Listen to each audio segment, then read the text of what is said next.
Assalamualaikum warahmatullahi wabarakatuh. Selamat siang para peserta webinar. Selamat datang pada kegiatan webinar mingguan kami. Adapun kegiatan ini akan dilaksanakan rutin pada setiap hari Rabu mulai pukul 13 sampai dengan selesai dengan tema yang berbeda.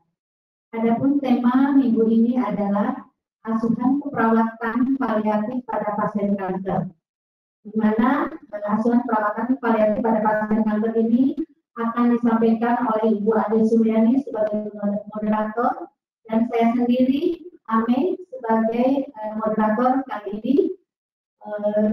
Presentasi ini akan dibagi dua sesi. Yang pertama adalah presentasi, yang kedua sesi diskusi dan tanya jawab.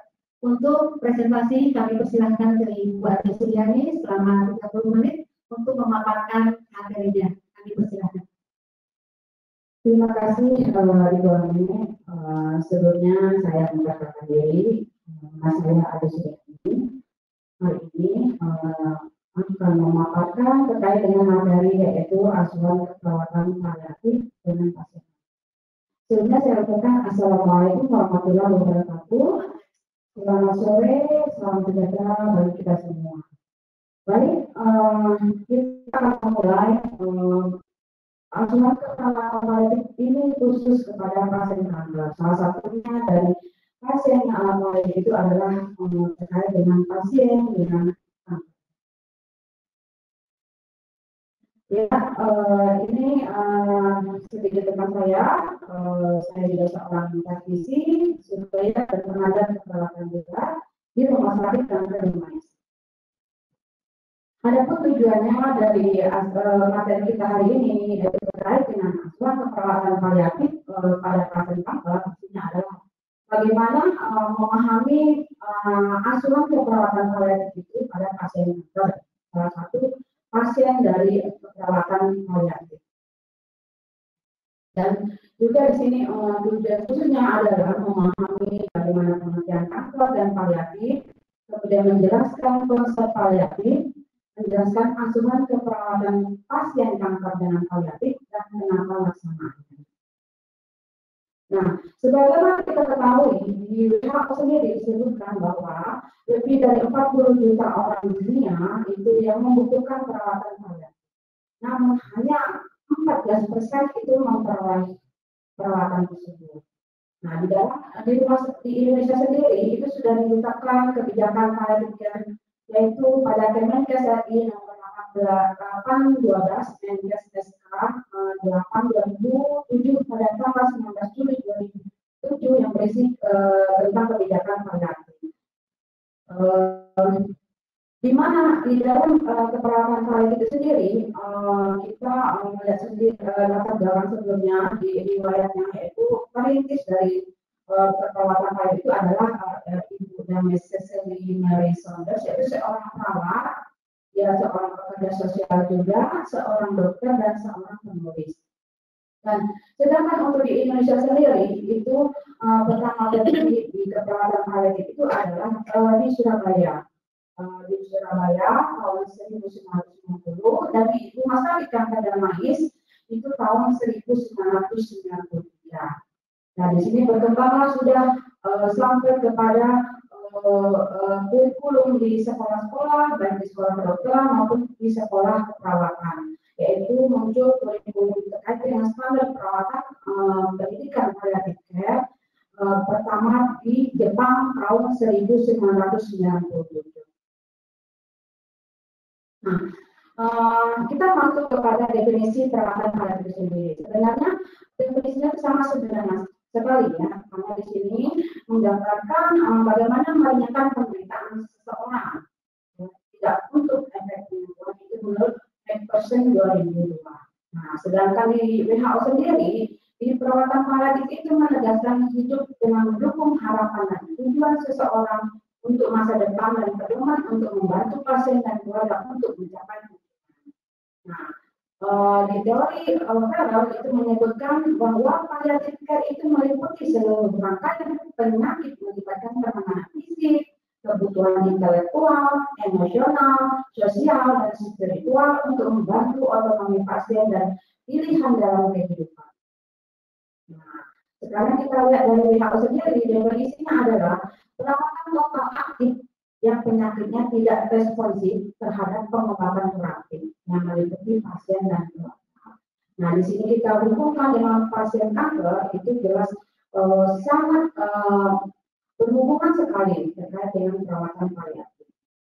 Di sini kita melihat bahwa kita berusaha untuk mengoptimalkan perawatan pasien dan keluarga untuk meningkatkan kualitas hidup dengan mengantisipasi, mencegah, dan mengobati penderitaan. Jadi di sini peran dari seorang perawat dibutuhkan sekali untuk bisa memenuhi bagaimana perawatan paliatif itu untuk meningkatkan kualitas hidup pasien dan keluarga. Nah, bagaimana kita di sini lihat bahwa penyakit kanker itu sendiri adalah penyakit akibat pertumbuhan tidak normal dari sel-sel tubuh yang berubah menjadi sel kanker yang menyebar ke bagian tubuh lainnya sehingga bisa menyebabkan kematian. Jadi benar-benar di sini bahwa peran dari seorang perawat terhadap asuhan keperawatan pasien dengan kanker berhubungan langsung dengan namanya keperawatan paliatif. Di mana di sini disebutkan bahwa perawatan paliatif itu adalah bagaimana meringankan penderitaan, beban penderitaan pasien yang tidak dapat disembuhkan sehingga nantinya pasien ini akan dalam bahasa itu disebut dying with dignity atau meninggalnya dengan tenang dan damai. Nah, untuk perawatan paliatif ini sendiri sebenarnya harus diberikan segera setelah terdiagnosis ya sampai pada akhir hayat. Nah, inilah kita bicara adalah bagaimana hak seorang pasien untuk mendapatkan kualitas hidup yang dapat dipertahankan. Nah, untuk kebutuhan dari perawatan paliatif itu sendiri yang diperlukan, yang pertama adalah ungkapan gejala awal. Jadi pasien paliatif itu sendiri sebenarnya secara fisik itu sudah bisa dilakukan di aspek hidupnya pengobatan. Namun di sepanjang perjalanan dalam pengobatan itu sendiri akan muncul gejala ya kebutuhan yang tidak terungkapkan ya, tidak terungkapkan oleh seorang pasien gitu ya, sehingga di sini dibutuhkan bagaimana peran kita untuk bisa memberikan asuhan keperawatan itu sendiri untuk bisa mengatasi gejala-gejala simptom yang tidak terungkapkan tadi, misalnya seperti nyeri, gitu ya. Nyeri ini kan istilahnya tidak mudah pasien untuk mengungkapkan nyerinya itu di mana, lokasinya, rasa nyerinya itu sebatas apa, ya, apa namanya itu frekuensinya, nah itu. Harus bisa kita mengkaji sedalam-dalamnya sehingga masalah itu sendiri akan bisa diatasi atau dikurangi. Gitu ya. Kemudian fase sekarat yang berlama-lama, gitu ya, kemudian kesulitan komunikasi dan kognitif serta kepercayaan dan keyakinan dengan pengobatan pasien dan keluarga tersebut. Di dalam keperawatan paliatif itu kita tidak bekerja sendiri, tapi kita bekerja secara multidisipliner tim. Secara multidisiplin, yaitu terdiri dari seorang perawat, dokter, gizi, fisioterapis, volunteer, ya. Volunteer ini bisa dari berbagai bidang ilmu, ya. Bisa seorang ibu rumah tangga atau misalnya seorang profesi lainnya, dan social worker, karyawan. Nah, ini bekerjanya secara tim, yaitu one patient. Jadi satu pasien itu kita sama-sama untuk bisa menyelesaikan permasalahan yang ada pada pasien dan keluarga. Nah, adapun di sini tim tersebut kita adalah tujuannya memaksimalkan fungsi yang tersisa. Jadi pasien-pasien paliatif ini yang tadi kita bicarakan adalah bagaimana pasien itu tidak bisa mengungkapkan keluhannya, yang mengungkapkan gejala-gejala yang muncul pada saat pengobatan, ya, dari aspek yang kita lihat. Kemudian menyesuaikan dengan perubahan kebutuhan pasien, membuat jalur komunikasi tetap terbuka. Artinya di sini kita tetap harus melaksanakan atau membantu pasien ini tetap masalah-masalah yang dirasakan oleh pasien dan keluarga itu kita tetap menolong memberikan pelayanan yang terbaik untuk pasien dan keluarga. Kemudian yang lebih penting lagi adalah mendengarkan pasien dan keluarga. Segala keluhannya kita sebagai seorang perawat bisa menjadi seorang pendengar yang baik. Kemudian perawat pasien dapat bekerja sama sesama tim dalam keperawatan paliatif. Nah, di sini kita lihat bagaimana dari peranan perawatan paliatif sendiri menurut Prof. Samsul Rizaldozi, yaitu penderita kebanyakan pasien paliatif itu ada kelanjutan dan bagaimana kesinambungan dari keperawatan itu sendiri. Kemudian dari gejala-gejala yang muncul seperti nyeri itu bisa dievaluasi secara cermat dan didokumentasikan sehingga perkembangannya dapat dikontrol. Nah, di sini kita juga bekerja sama dengan seorang perawat atau caregiver dalam pengawasan terhadap permasalahan-permasalahan yang sedang dialami oleh seorang pasien dan keluarga untuk bisa memberikan asuhan keperawatan itu secara berkesinambungan. Nah, dari tujuan keperawatan paliatif itu sendiri, kita adalah memberikan bagaimana quality of life-nya seorang pasien dan keluarga. Jadi sehingga bisa dipertahankan sampai masa akhir hayat pasien itu sendiri. Nah, ini dari mulai pasien itu dilakukan persiapan ya, bagaimana untuk bisa masuk ke dalam keperawatan paliatif itu sendiri, mulai terdiagnosis. Kita sudah mempersiapkan apa saja kebutuhan pasien itu sendiri, kemudian bagaimana kualitas hidup dari seorang pasien itu sendiri dan keluarga, tidak hanya pada pasien tetapi pada keluarga juga, sehingga quality of life-nya pasien itu akan menjadi lebih baik. Nah, di sini kita bisa lihat bagaimana total suffering dari seorang pasien paliatif itu sendiri tidak hanya secara fisik, gejala yang muncul, tetapi secara psikososial, kultural, intelektual, sosial, dan spiritual, itu merupakan suatu total suffering atau penderitaan yang benar-benar secara keseluruhan yang dirasakan oleh seorang pasien. Jadi di sini kita pendekatannya adalah meningkatkan kualitas hidup pasien dan keluarga ya terhadap masalah-masalah yang muncul pada pasien ini. Nah, ada 10 dimensi kualitas hidup yang harus kita bantu pada pasien dan keluarga, yaitu pertama, yang pasti yang penting adalah kondisi fisiknya ya, dari gejala dan nyeri yang muncul, kemudian kemampuan fungsional seperti aktivitasnya. Pasien ini harus merasakan bahwa apa yang pasien itu derita itu dia bisa melakukan aktivitas hari-harinya seperti biasa normalnya dalam kehidupannya.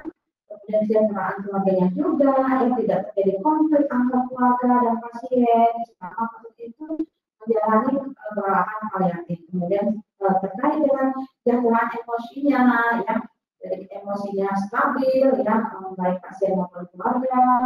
Kemudian spiritual juga tidak cukup, artinya cukup penting juga dalam pasien dan keluarga untuk bisa tetap yakin dan percaya bahwa semua cobaan ya, ujian atau penyakit yang diberikan itu adalah memang sudah yang harus dijalani oleh seorang pasien dan keluarga. Kemudian fungsi sosialnya juga tetap aktif ya, pasien itu bisa melakukan sosial terhadap lingkungannya, baik lingkungan dari keluarga maupun lingkungan dari aktivitas sehari-harinya. Kemudian kepuasan terapi ya, terkait dengan misalnya pendanaan juga, saat ini kan sudah ada BPJS, artinya permasalahannya sedikit ringan untuk pasien dan keluarga ya, untuk mendapatkan pelayanan keperawatan paliatif. Kemudian orientasi masa depan, untuk rencana dan harapannya seperti apa, seksualitas ya, sudah masuk ke bisnis ya, kemudian fungsi okupasi.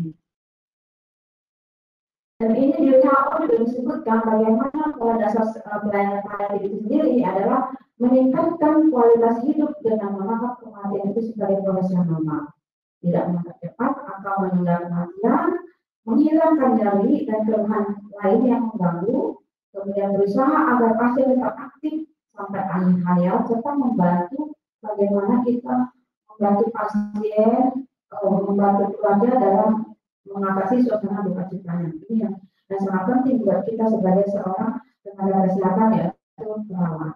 Nah, di sini kita bisa lihat dari aspek cure ya, dan dari aspek pelayanan itu sendiri terdapat perbedaan ya. Kalau dua-dua ini bisa berjalan dengan baik, insya Allah pasien itu akan mengalami kualitas hidup yang baik dulu. Jadi pasien berdampingan dari aspek Q dan aspek Y-nya. Nah, dan di sini bisa dilihat juga bahwa unsur paliatif care itu pada saat disease palliation sampai kepada masa dari penelitiannya itu pasien itu masih tetap dianggap bahwa dia membutuhkan namanya asuhan keperawatan paliatif. Nah, ini total care. Nah, di sini lebih lingkup kolaborasinya itu sangat penting sekali untuk pasien paliatif itu ya, baik untuk pasien maupun keluarganya. Di sini dituntut juga adalah tim, kerjasama tim dari multidisiplin tim untuk bisa memenuhi ya, kualitas hidup pasien ya, kemudian bagaimana kualitas pada saat pasien itu menghadapi masa akhir hidupnya dan juga lingkungan bagi keluarganya. Jadi ini benar-benar pada saat gejala atau keluhan-keluhan yang dibutuhkan oleh pasien dan keluarga itu menjadi prioritas buat kita sebagai seorang perawat atau tenaga kesehatan lainnya untuk memberikan asuhan keperawatan paliatif secara maksimal. Nah, di sini kita lihat praktek keperawatan paliatif sendiri ya dapat dilakukan baik di dalam maupun di luar rumah sakit. Misalnya di luar rumah sakit ini bisa di komunitas ya, bisa dilakukan ya. Jadi keperawatan yang berkesinambungan, kemudian keunikan daripada praktek itu sendiri adalah konstan. Jadi asuhan keperawatan ini tidak hanya dilakukan di rumah sakit saja, tetapi bisa berkelanjutan di rumah ya, atau di komunitas. Sampai pasien itu tidak bisa terlepas, aliran tetap berkelanjutan sampai kalau pasien itu masuk ke rumah sakit lagi itu tetap kita bantu masalah-masalahnya, nanti pasiennya pulang lagi ke rumah dan terus menerus seperti itu. Continue ya, koordinatif dan advokasi. Jadi asuhan keperawatan sendiri sebenarnya tidak berbeda dengan asuhan keperawatan lainnya. Namun di sini peran keluarga itu sangat penting sekali untuk pelayanan yang terbaik untuk pasien. Nah, orientasi pelayanan paliatif itu tidak hanya pada pasien kanker saja, namun juga bisa pada pasien misalnya HIV/AIDS, stroke, diabetes, ginjal, jantung, dan geriatrik. Nah, di sini penyusunan tim paliatif itu sendiri disesuaikan dengan kebutuhan pasien dan tempat perawatan. Nah, di sini kalau di rumah sakit, di sini peranannya adalah ada seorang dokter dan perawat ya terkait dengan kebutuhannya pada saat itu. Dan kalau di rumah itu peranan keluarga sangat menonjol dan dibantu oleh seorang caregiver atau perawat yang benar-benar concern untuk pelayanan keperawatan untuk pasien itu sendiri. Di sini tim paliatif bisa melakukan kunjungan secara berkala sesuai dengan kebutuhannya. Nah, ini ya tadi hampir sama ya. Nah, ini bahwa untuk pelayanan dari asuhan keperawatan itu sendiri bisa dilakukan di rumah sakit ataupun di rumah. Kalau di rumah artinya di sini tidak perlu kalau di perbedaannya kalau di rumah sakit itu pengawasannya bisa dilakukan oleh tenaga kesehatan secara menyeluruh. Tapi kalau di rumah itu peran keluarga dan caregiver itu yang lebih ketat ya sebagai perpanjangan tangan seorang tim di dalam pelayanan itu sendiri.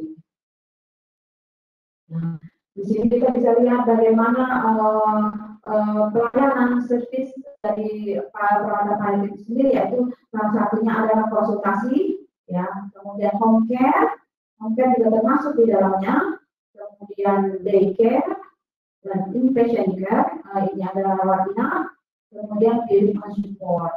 Artinya, walaupun pasien ini sudah keluar pasien dari keluarga yang kita lakukan bersama-sama untuk memberikan asuhan ini, tetap kita berikan support dukungan kepada keluarga dari keluarganya yang sudah tidak ada atau yang sudah meninggal. Dan ini bagaimana peran kita sebagai seorang perawat dalam perawatan paliatif itu sendiri? Yang pasti pertama adalah sebagai pemberi informasi, kemudian counseling, edukasi dan training ya. Training ini memberikan bagaimana perawatan misalnya di rumah bagi keluarga atau caregiver, kemudian memfasilitasi antara keperawatan di rumah dan rumah sakit. Artinya di sini kita tidak bisa lepas dari keperawatan sebelumnya, misalnya pasien itu dirawat di rumah sakit sampai pasien itu dirawat di rumah. Kemudian kita di sini juga memonitoring dan mengevaluasi gejala-gejala simptom yang muncul pada pasien. Tentunya adalah nyeri.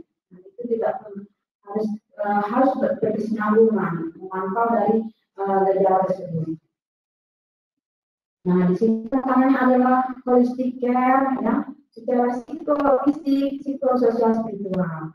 Kemudian keluarga perannya ini harus masuk ke dalam peranan seorang misalnya seorang laki ya gitu di dalam memberikan asuhan keperawatan kepada pasien paliatif.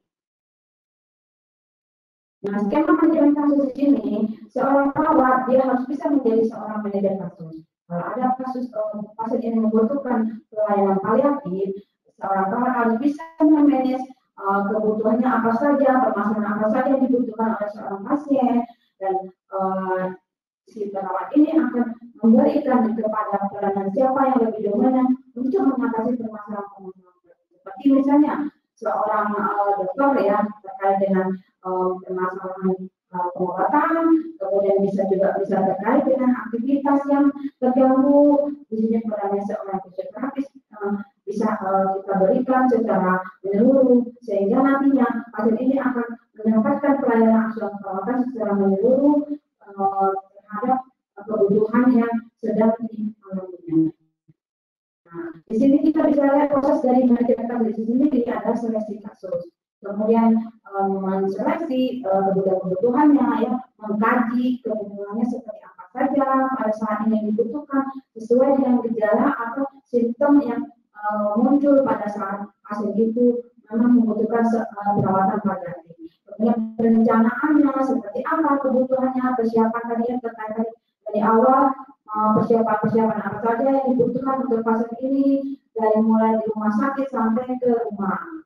Kemudian kita juga tidak terlepas daripada tetap melakukan koordinasi ya, terhadap kebutuhan tadi ya, misalnya butuhnya seorang fisioterapis atau butuhnya seorang gizi ya, dan misalnya karyawan itu kita sudah melakukan itu semua. Kemudian tetap melakukan pemantauan dan evaluasi penyediaan pelayanan domestik pribadi. Nah, yang penting di sini adalah komunikasi, ya, komunikasi antara tim dan pasien dan keluarga. Kemudian perawatan di rumah pun juga terkait dengan dana, ya, apakah itu bisa diselesaikan, kalau misalnya BPJS, ya seperti apa, penyelesaian permasalahan tersebut, atau memang dananya secara pribadi. Kemudian pemahaman terkait dengan perawatan paliatif itu juga kita harus, dan kita sangat penting sekali untuk bisa memberikan pengetahuan nanti untuk di rumah. Dan lebih penting lagi adalah pencatatan. Ya, kalau nanti misalnya di rumah perpanjangan tangan kita sebagai perawat dilakukan oleh seorang caregiver atau pendamping pasien itu sendiri, itu kita harus bisa melakukan secara sederhana dan mudah dimengerti. Kemudian di sini perawatan paliatif juga harus berkesinambungan dan berjenjang. Nah, ini sedikit ya terkait bagaimana kita memberikan asuhan perawatan pada saat melakukan pengkajian, ya, pada saat pasien juga dirawat di hospis, ya, di hospis, kemudian di rumah sakit, ya, peranan keluarga, peranan seorang perawat, tetap memberi support, kemudian keluarga juga di sini terlihat dan ini dilakukan di rumah sakit, dan ini dilakukan di rumah, pasien tetap bisa melakukan aktivitas walaupun dengan permasalahan-permasalahan yang muncul.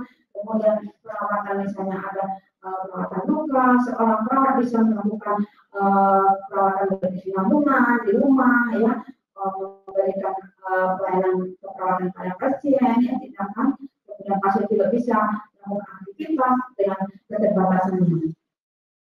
Nah, ini asuhan perawatannya ya, dari mulai fisik, sampai kepada psikososial. Jadi kita harus kaji secara menyeluruh sehingga permasalahan yang tadinya tidak terungkapkan itu bisa kita bantu, kita atasi untuk meringankan penderitaan dari seorang pasien dan keluarga. Nah, itu masalah kalau misalnya muncul simptom-simptom yang banyak sekali ya. Yang paling tinggi itu ada fatigue, kelemahan ya, seperti yang paling pada seorang pasien faktor yang menghadapi pengobatan yang terus menerus, sehingga efek daripada pengobatan itu sendiri adalah muncul fatigue ya, nyeri, yakin, itu yang paling tinggi sekali yang harus kita bantu sebagai seorang tenaga keperawatan paliatif. Jadi paling akan dengan permasalahannya. Nah, ini untuk pasien kanker itu sendiri paling tinggi itu ada permasalahan nyeri, yaitu 70,20%. Dan diikuti oleh permasalahan atau simptom yang muncul pada pasien itu sendiri sesuai dengan tingkat grade daripada penyakit kankernya itu sendiri. Nah, ini untuk kajian ya di Indonesia sendiri itu yang muncul adalah psikososial spiritual, itu yang muncul yang sering muncul pada pasien. Nah, ini yang paling penting sekali adalah untuk nyeri itu sendiri kita harus bisa menilai dengan tepat ya dan akurat. Terus data yang didapat tidak hanya dari pasien saja, juga dari keluarga. Keluhan pasien itu merupakan golden standard. Jadi harus kita benar-benar kita jadi pendengar yang baik, harus kita amati keluhan-keluhannya, gambarannya seperti apa ya, ditunjang juga dengan penunjang alat penunjang seperti laboratorium ya, foto, CT scan itu akan membantu untuk bisa meringankan atau mengurangi penderitaan pasien terhadap nyeri sendiri. Nah, kita menggunakan di sini alat ukurnya yaitu seperti yang kita menggunakan pas ya, kemudian scale, kemudian verbal dan pada anak-anak ya, heavy base ya, kita bisa menilai bagaimana rasa nyeri yang dirasakan oleh seorang pasien kanker. Nah, ini permasalahannya yang muncul ya, yaitu yang prioritas utama adalah gangguan rasa nyaman nyeri. Bisa wanita ya, kalau pasien kanker itu mendapatkan pengobatan misalnya dari kemoterapi ya, operasi, radiasi, itu akan muncul permasalahan yang lebih dominan itu adalah gangguan rasa nyaman. Kemudian defisit nutrisi, sepanjang aspek pengobatan pasien itu ya, sangat berpengaruh sekali terhadap nutrisi pasien. Kemudian ketidakseimbangan cairan, elektrolit, gangguan infeksi kulit atau jaringan itu terkait dengan luka kanker ya, misalnya luka kankernya pada payudara gitu ya. Dan resiko infeksi juga akan mengikuti itu semua. Kalau pasien itu pengobatannya tidak maksimal atau putus atau pada sepanjang pasien itu mengalami pengobatan, resiko infeksi mungkin bisa terjadi dengan pemasangan alat-alat pasien juga bisa. Kemudian gangguan eliminasi, pola nafas tidak efektif, coping tidak efektif, ya, isolasi sosial, bahkan kepada ketidakberdayaan atau kerugian pasien itu sendiri, sehingga pasien itu ada rasa keputus asaannya dengan pengobatan pada pasien kanker ini secara terus-menerus. Nah, jadi kita lihat pada intervensi keperawatan, tapi ada strategi pencapaian tujuan daripada asuhan sendiri harus tepat. Kemudian prioritas intervensi keperawatan juga kita harus bisa memprioritaskan berapa hal apa yang lebih dominan untuk permasalahan pada pasien pada diri sendiri. Itu seperti nyeri ya, nah, kemudian intake ya, perawatan luka itu dan lain-lainnya. Bisa kita libatkan pasien dan keluarga. Kalau pasien itu sendiri bisa melakukan atau bisa kita bersama-sama untuk melakukan perencanaan atau perawatan, malah lebih baik dan bersama keluarga juga. Nah, di sini kita juga menunjukkan ya kepedulian konsen kepada pasien, kemudian membantu pasien secara terus-menerus, kemudian kita memberikan teaching ya, pendidikan, edukasi ya, support kepada pasien dan keluarga. Nah, di sini kita bisa lihat gambaran sedikit ya bagaimana kita memberikan asuhan kepada pasien, kemudian kita melakukan diskusi di dalam tim, kemudian kita juga memberikan bersama-sama dengan pasien ya, menunjukkan sentuhan sehingga pasien itu akan muncul trust-nya kepada tenaga kesehatan. Kemudian juga di sini di dalam intervensi itu komunikasi ya, ada secara teknik kata ya, menatap pasien, eye contact-nya ada, kemudian kita bisa menerjemahkan apa dibutuhkan oleh pasien ya, dan kita bersama-sama menyelesaikan permasalahan baik secara baik pengobatan maupun pengasuhan yang muncul. Kemudian yang penting lagi adalah kita bisa memberikan kenyamanan ya, kemudian meredakan penderitaan pasien, dan yang penting lagi adalah sumber potensi rasa tidak nyaman itu sendiri. Kita bisa membantu meringankan penderitaan pasien. Nah, di sini ada sedikit gambaran bagaimana melakukan edukasi pada saat pasien pengobatan ya, sebelumnya itu antisipasi, kemudian ini pasien juga diberikan rasa nyaman, tidak takut ya. Kemudian kita juga melakukan update ilmu. Jadi tetap kita mengupdate ilmu secara terus-menerus. Nah, implementasinya di sini yang penting adalah hak pasien. Kalau pasien yang menolak, kita tidak bisa melakukan pemaksaan juga, tapi kita bisa memberikan nasihat, ya, masukan support kepada pasien sampai pasien itu benar-benar menerima. Kemudian rasa empati, support, ya, motivasi kepada pihak, ya, baik kepada pasien maupun keluarga. Yang lebih penting lagi adalah tidak memberi harapan kepada pasien dan keluarga, dan kolaborasi itu sangat penting sekali untuk bisa memberikan perawatan secara menyeluruh kepada pasien. Nah, ini penutupnya adalah bahwa pada intinya adalah suatu perawatan paliatif diberikan perawatan profesional. Di sini kita bisa melihat bahwa kita melihat dari kacamata kita sebagai seorang perawat, melihat keluhan pasien itu secara yang tadi yang terselubung ya, keluhan-keluhan, gejala-gejala yang tidak terungkap oleh pasien itu sendiri, itu kita harus bisa melihat langsung dan bisa membantu pasien untuk meringankan penderitaannya. Kemudian di sini dalam perawatan paliatif itu kita bertanggung jawab tidak sendiri hanya sebagai seorang perawat, tetapi kita juga one team one patient secara multidisiplin untuk memberikan asuhan kepada pasien. Kemudian di sini kita juga wajib bisa mengembangkan ilmu, ya, mengembangkan pelayanan paliatif bersama-sama. Di sini organisasi menjadi organisasi pelayanan paliatif, misalnya di Indonesia itu ada namanya Masyarakat Paliatif Indonesia, dan kita tetap melakukan update ilmu bersama-sama, tidak hanya perawat, tapi juga bisa dokter, penyawat, volunteer, dan sehingga kita bisa memberikan yang terbaik untuk pasien dan keluarga. Baik, di sini pesan saya sebagai seorang perawat paliatif yaitu oncology nurse, palliative care nurse, feel and take your responsibility for compassionate care, for competent care, for patient dignity.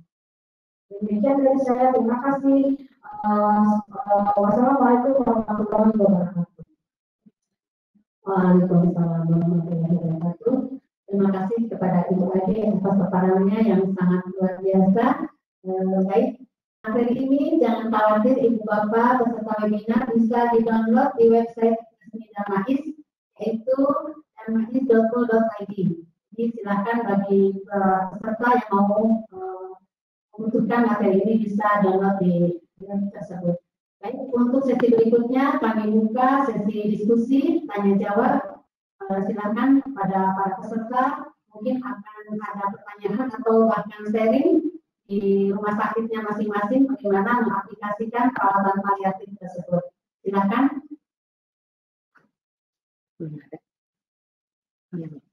Mungkin sambil menunggu pertanyaan dari peserta yang hadir di sini, ada yang mau diskusi atau mau bertanya? Mungkin sambil nunggu kali ya Pak Ade, kita bagaimana perawatan paliatif kanker sendiri di rumah sakit kami ini. Mungkin Bu Ade bisa berbagi pengalaman tentang perawatan paliatif di rumah sakit kanker kami ini. Baik, di rumah sakit kanker Darmais sendiri kita mempunyai namanya isolasi perawatan paliatif. Itu sudah benar-benar terorganisir. Bagaimana pasien yang membutuhkan pelayanan sejak awal kita sudah memfasilitasi apa saja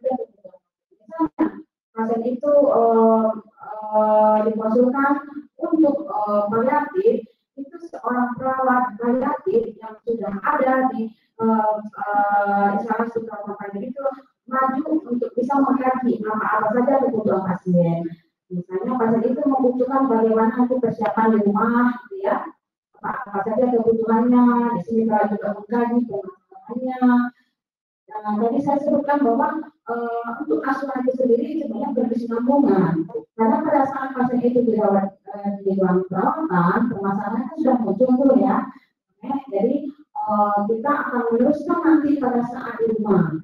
Jadi di sini fasilitas, misalnya terkait dengan fasilitas apa saja yang dibutuhkan. Misalnya pasien itu muncul permasalahannya adalah misalnya ada luka. Ya. Jadi di sini peranan seorang perawat sudah mempersiapkan kebutuhan pasien itu sesuai dengan luka itu sendiri dibutuhkan beberapa kali untuk dilakukan perawatan luka. Kalau lukanya besar, artinya kita sudah bisa mengkaji kebutuhan untuk perawatan luka itu sehingga pasien itu akan merasakan nyaman. Ya, di samping pasien itu melakukan pengobatan, misalnya pasien ini melakukan pengobatan kemoterapi, gitu ya. Nah, pasien juga untuk pemenuhan rasa nyamannya, untuk terkait dengan perawatan luka, bisa pasien dengan kanker payudara, itu dia akan cepat terpenuhi kebutuhannya, sehingga pasien akan merasa nyaman. Dan lukanya pun juga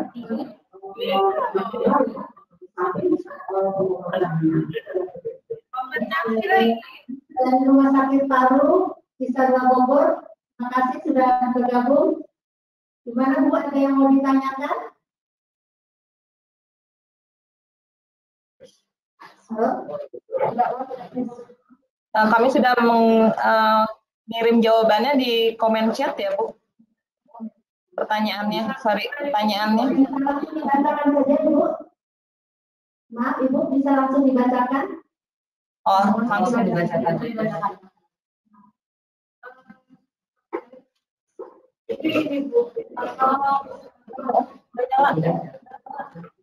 Nah, perawatan yang itu biasanya tim itu idealnya berapa orang ya?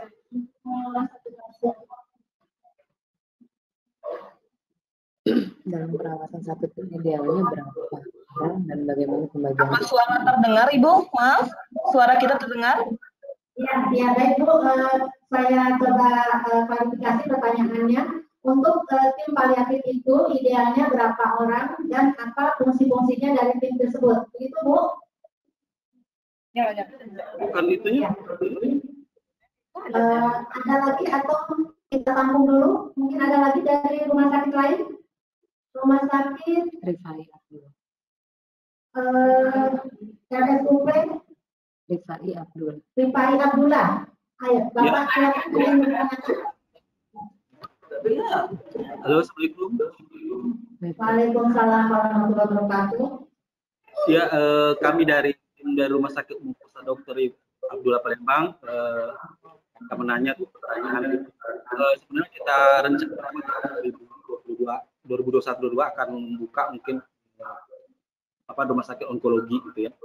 Nah, sekarang kan paradigmanya kalau misalnya kita melihat dari luar negeri itu paradigmanya pasien-pasien paliatif lebih nyaman atau di rumah gitu kan, yang of life itu di tenang di rumah. Tapi kalau kita di rumah sakit, pasien-pasien yang paliatif care itu akan merasa lebih nyaman kalau dia ke rumah sakit, walaupun mungkin harapannya itu mungkin kita tidak berharapan. Nah, itu apakah di rumah sakit itu sudah ada tindakan misalnya untuk merubah paradigma itu yang pertama. Kedua, pasti untuk tindakan yang untuk asuhan keperawatan pasti kita gunakan tindakan asuhan perawatan secara berkesinambungan. Nah, selain untuk menggunakan tindakan asuhan perawatan intervensi yang mungkin berdasarkan psiki ataupun dari Nanda Nikno, apakah dari tim rumah sakit kanker Darmais itu telah menggunakan terapi komplementer seperti misalnya manajemen stres, krioterapi ataupun dan lainnya untuk di samping tindakan-tindakan yang berupa tindakan utama dari asuhan perawatan berkesinambungan berdasarkan SDKI, SIKI, SLKI ataupun Nikno. Itu saja pertanyaan saya. Assalamualaikum warahmatullahi wabarakatuh. Bapak dari Rumah Sakit Rifai Abdullah, Yang pertama, selamat dulu ya Pak, akan membuka onkologi di Rumah Sakit Global. Mudah-mudahan bisa lancar atas bukan ruang onkologinya. Mungkin kita jawab dulu, Ibu Ade silakan. Tadi ada 2 pertanyaan. Yang pertama dari Rumah Sakit Cisarua Bogor, kedua dari Rumah Sakit Pak Ibu. Ya. Terima kasih atas pertanyaannya. Ini pertanyaannya bagus sekali ya. Kalau di dalam paliatif itu tadi saya sebutkan bahwa multidisiplin. Jadi sebenarnya gitu ya, selain dari tenaga profesional, ya, tenaga kesehatan itu siapapun bisa masuk ke dalam. Itu masuk ke dalam volunteer. Jadi untuk proses kerjanya sendiri itu one team one patient itu sesuai dengan kebutuhannya, atau disebut juga dengan sesuai dengan permasalahan yang muncul pada pasien. Permasalahan muncul misalnya permasalahan terkait dengan pasien ini dengan tadi saya sebutkan luka, gitu ya. Di sini peranan seorang perawat itu akan muncul di dalam paliatif untuk mengatasi masalah pasien.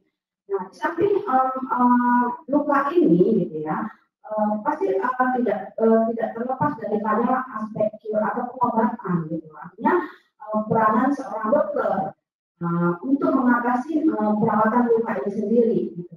Jadi yang pasti munculnya di sini peranan tim ini adalah seorang perawat dan seorang dokter. Nah, kembali lagi tadi kalau misalnya kebutuhannya terkait dengan kelemahan fisik, ya, nah, peranan seorang fisioterapis ini akan muncul. Jadi kemungkinan bisa kalau memang itu muncul pada saat sama itu bisa tim itu 3 masuk untuk bisa mengatasi permasalahan pasien ini. Kalau pasien ini benar-benar misalnya dilakukan perawatannya di rumah, artinya 3 ini akan melakukan kunjungan ke rumah. Nah, itu sudah kita lakukan di rumah sakit kanker manis. Kalau pasien itu masih dirawat di rumah sakit, artinya tetap peranan 3 itu akan muncul. Jadi sesuai dengan kebutuhan atau permasalahan yang muncul, gejala atau simptom yang dirasakan oleh pasien. Itu namanya one team one patient. Nah, ini kita akan lakukan diskusi. Kalau di Denmark itu 1 minggu sekali kita berdiskusi apa saja kebutuhan ini yang sudah terselesaikan atau sudah teratasi. Kemudian masalah apa lagi yang akan kita berikan atau kita bantu untuk pasien di kedepannya. Itu bisa aja muncul tidak hanya yang 3 tadi peranannya, tapi bisa aja kemungkinan misalnya dari pasien itu misalnya rohaniawan, dia akan volunteer untuk bisa mengetahui atau berbagi, memberikan support yang motivasi kepada pasien dan keluarga. Itu jawabannya ya Ibu. Kemudian untuk pertanyaan yang kedua terkait itu, alhamdulillah ya sudah ada rumah sakit khusus untuk onkologi. Artinya nanti kita makin banyak nih ya onkologinya gitu ya. Nah di sini Bapak untuk diagnosa atau rumah sakit kita menggunakan sekarang SDKI ya, yang PPI mengeluarkan gitu ya, untuk bisa mengatasi permasalahan tadi ya akhirnya.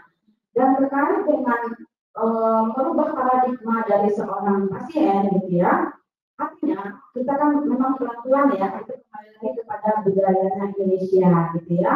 Bagaimana tadi peran kita sebagai seorang advokasi ya, sebagai seorang memberikan informasi ya, pengetahuan kepada pasien, tapi secara pelan-pelan kita merubah itu kepada pasien.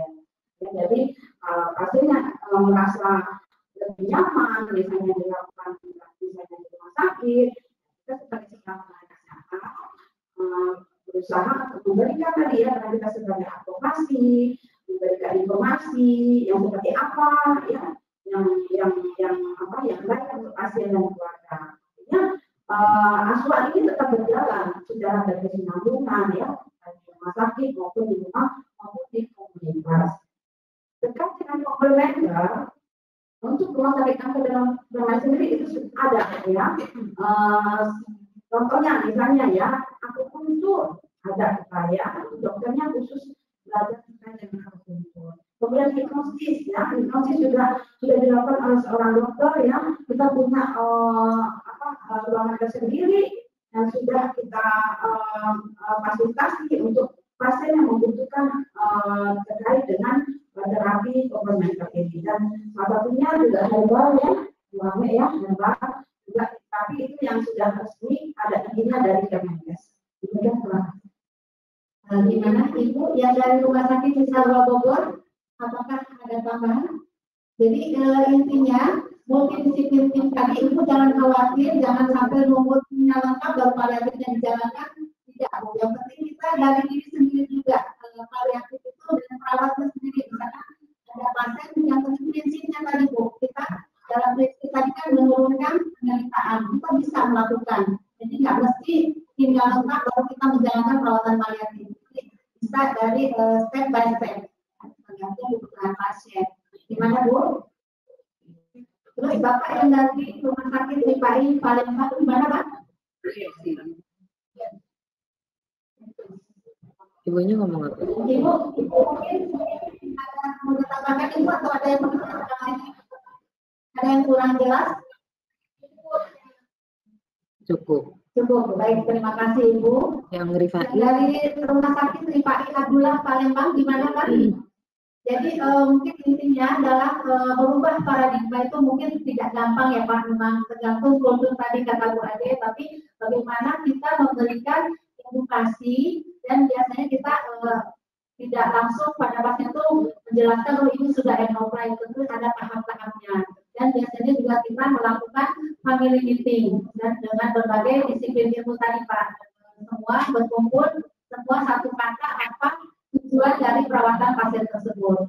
Dan alhamdulillah Kemenkes juga di Dalmais sudah ada, kami sudah fasilitasi, ada di instalasi paliatif tadi, ada akupunktur, ada hipnoterapi rutin setiap 1 kali seminggu. Hipnoterapi itu dilakukan pada hari Kamis jam 13 kalau tidak salah.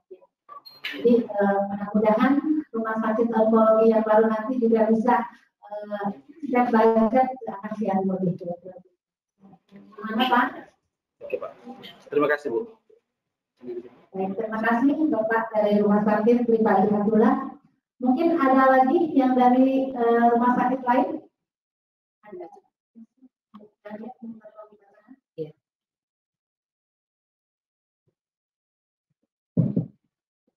Ada pertanyaan dari Dwi Andayani. Assalamualaikum Bu, saya ingin bertanya untuk kriteria pasien kanker yang termasuk dalam pasien paliatif itu bagaimana? Kemudian untuk konsultasi ke dokter bagian paliatif, apakah pasien harus sudah dimotivasi DNR?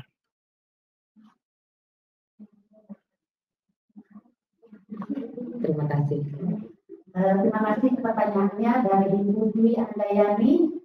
Mungkin silakan Ibu Ade mau diberikan jawabannya. Ya, terima kasih Ibu Dwi.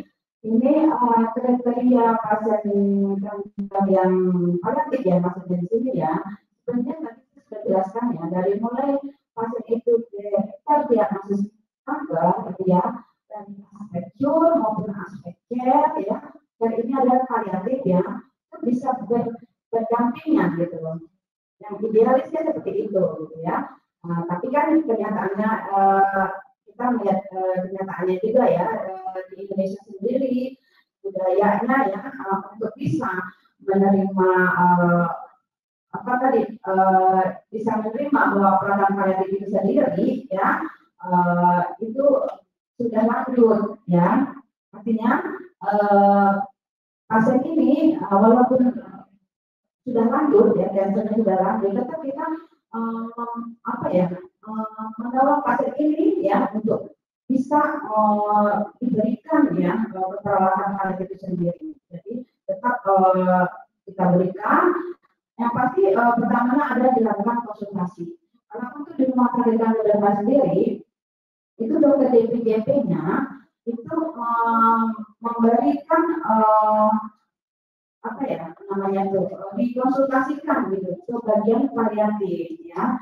Jadi nanti di sini perannya seorang profesi di paliatif itu sendiri akan dimunculkan. Artinya di sini akan dilakukan pengkajian setelah ada permintaan konsultasi. Jadi kita kaji kebutuhan pasien itu disesuaikan dengan tadi muncul pada pasien itu. Nah, di sini kita akan membantu untuk meringankan penderitaan pasien dari simptom atau gejala yang muncul dari keluhan pasien ataupun dari keluarga. Nah, di sini disebutkan apakah pasien harus sudah dimotivasi DNR. Jadi sebenarnya untuk DNR sendiri ya, peranan seorang dokter ya, dokter yang bisa menyampaikan bahwa pasien ini DNR atau tidak. Jadi yang penting di sini adalah kita memberikan pelayanan yang holistik secara menyeluruh, tidak hanya fisik tetapi secara psikososial spiritual kepada pasien, sehingga pasien itu akan merasakan kepuasan untuk bisa mendapatkan pelayanan atau perawatan yang maksimal tadi. Ya, kualitas hidup pasien itu bisa kita pertahankan sampai pada masa akhir hayatnya. Gimana Ibu Dwi? Mungkin saya tambahkan sedikit ya tadi kriteria pasien kanker yang memasuki paliatif. Kita fokus pada definisinya dulu yang menurut WHO. Jadi pasien-pasien yang mendapatkan penderitaan itu sudah masuk kriteria paliatif. Kira-kira pasien yang stadium dini didiagnosis kanker itu menderita tidak? Kalau pasien itu menderita atau keluarganya menderita, tentunya di situ kita sudah bisa masuk dalam perawatan paliatif. Jadi perawatan paliatif itu tidak hanya diberikan pada fase end of life atau stadium lanjut, tapi saat si diagnosis pun kalau pasien itu mengalami penderitaan, di situ kita bisa masuk dalam perawatan paliatif. Baik itu menderitanya secara psikologis misalnya, dia nggak terima dengan diagnosa yang diberikan. Bagaimana kita menata laksana pasien tersebut supaya pasien denialnya itu tidak berkepanjangan. Mungkin di situ seorang psikolog bisa masuk dalam pasien tersebut, sehingga pasien tersebut bisa mengambil keputusannya yang tepat. Meskipun baru diagnosa stadium dini misalnya, pasien tersebut tidak lari ke orang pintar di luar sana, sehingga nanti kalau sudah stadium lanjut balik lagi ke dermalis misalnya, karena tadi salah dalam pengambilan keputusan, karena dia menderita denial yang berlebihan dalam diagnosa yang diberikan. Jadi setiap pasien atau keluarga yang menderita di situ sudah masuk perawatan paliatif, karena kita tugasnya meringankan penderitaan tadi. Terus yang kedua tadi untuk DNR, mungkin di sini kami di rumah sakit sendiri Darmais itu kan punya screening akhir kehidupan. Di situ tergantung dari kebijakan rumah sakit masing-masing. Pasien yang bagaimana yang bisa di DNR-kan. Di sini kalau pasien yang sudah memenuhi syarat untuk screening akhir kehidupan, kita DPJP biasanya menjelaskan kepada pasien dan keluarga untuk tindak lanjutnya. Kalau pasien ini nanti suatu waktu perburukan disarankan untuk misalkan dilakukan DNR, karena DNR di sini benar-benar kita perhatikan untuk pasien-pasien yang paliatif tidak baik. Karena Ibu, ini pertanyaannya, mungkin ada lagi dari Ibu Bapak yang belum ada. Mungkin Ibu aja sambil menunggu waktu, kita masih punya 7 menit, kita bicara lagi tentang perawatan Darmais sendiri. Tadi kan kita alhamdulillah sudah menjadi instalasi ya, kita juga merangkak dari tahun 93 itu yang tadi kan poliklinik, dari mulai unit, sekarang instalasi. Alhamdulillah memang ketentuan di rumah sakit pemerintah itu tingkat A, seharusnya paliatif itu sudah menjadi instalasi ya. Dan mungkin Bu Ade selama bekerja di Darmais ini bagaimana tantangan dalam merawat pasien-pasien paliatif? Ada suka dukanya atau mau sharing bagaimana? Suka dukanya banyak sekali ya. Jadi jiwanya seorang perawat itu akan muncul sebenarnya ya kalau kita masuk menjadi seorang perawat paliatif.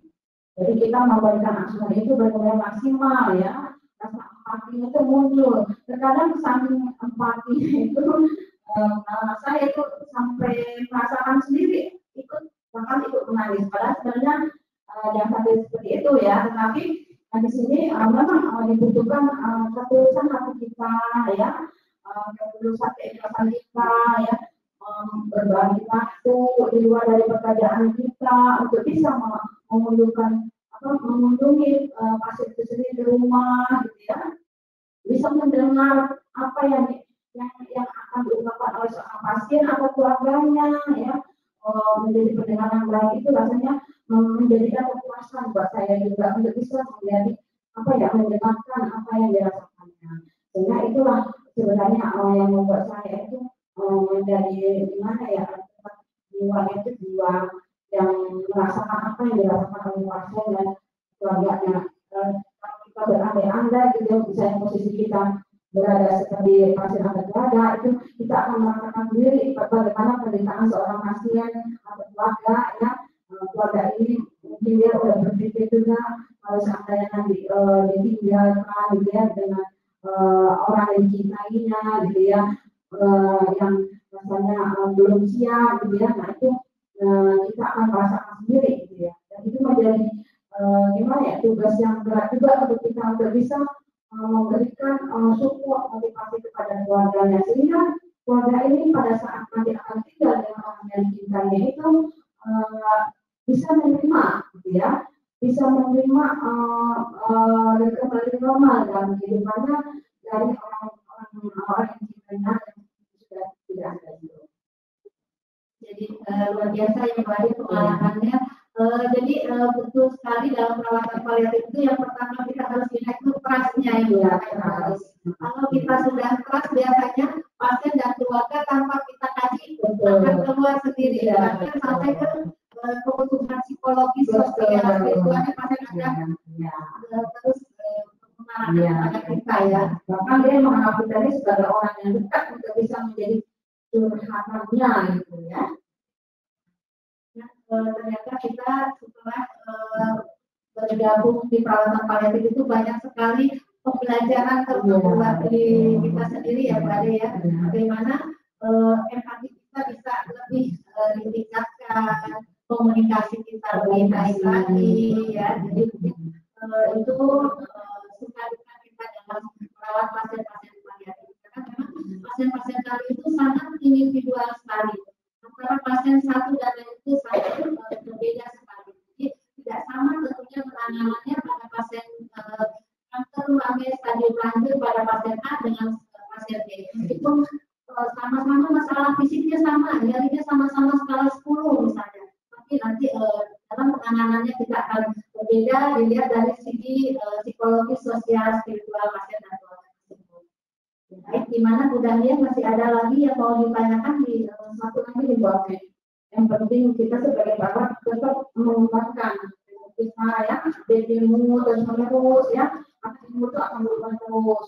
Dan di Indonesia sendiri kan budaya kita tidak bisa terlepas dari Indonesia sendiri untuk bisa menyamakan ya, menyesuaikan dengan kondisinya di Indonesia sendiri. Karena untuk negara lain itu berbeda ya, bagaimana pendekatan kita. Karena kalau di negara lain itu mudah sekali sebenarnya untuk masuk pasien ini memang dia membutuhkan, maka pasien itu malah ingin untuk bisa masuk ke dalam paliatif. Tapi kalau untuk kita itu tantangan sekali buat kita untuk bisa kita mempelajari kultur budaya Indonesia untuk bisa masuk ke dalam tadi pelayanan paliatif sendiri. Jadi kita tetap melakukan aktivitas ya, ikut membangun ilmu tadi ya, bersama-sama dengan profesi lainnya gitu. Mungkin karena waktunya juga sudah cukup, mungkin kami di sini akan menutup webinar ini. Sebagai kesimpulan, perawatan paliatif tidak hanya diberikan pada pasien kanker, tapi juga diberikan pada pasien-pasien lain yang tadi seperti HIV/AIDS, diabetes mellitus, tentunya pasien-pasien yang mengalami penderitaan. Dan perawatan paliatif bukan hanya pada pasien, tapi juga pada keluarga.